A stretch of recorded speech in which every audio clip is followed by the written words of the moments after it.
বাবুরে বাবু ইন্ডিয়া এটা কি খেলা দিতেছে যে একের পর এক চার ছক্কা সবারে ৯২ রান। অভিষেক শর্মার সঞ্জু স্যামসন পাড়া লাইতেছে।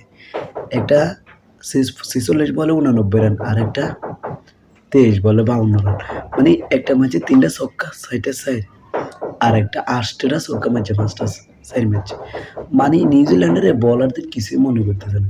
যা ভাবছিলাম যে নিউজিল্যান্ড এবারের মতন কাপটা নিতে পারবে। এবারও কাপটা নিতে পারবে না। মানে তাদের ম্যাটে ব্যাটিং ক্রিজ পাইয়া ভারতে তামা বানাই দিতেছে। মানে তামাক পাতা ধরাই দিছে। কি সবুজ পাতা খাই যে নিউজিল্যান্ড নামছে। কোনো বোলারদের পাত্তা দেয় না।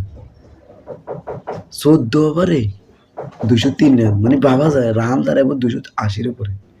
আজকে ম্যাচটাকে মানে যা শেষ পর্যন্ত ভাবছিলাম যাক নিউজিল্যান্ডে উইলিয়ামসন শেষ পর্যায়ে এসে তাকে উপহার দিবে তার দলের।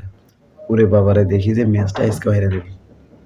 বিশ্বকাপ থেকে এবারও দেয়া যায় পাত্র তারপরেও শেষ পর্যন্ত নিউজিল্যান্ড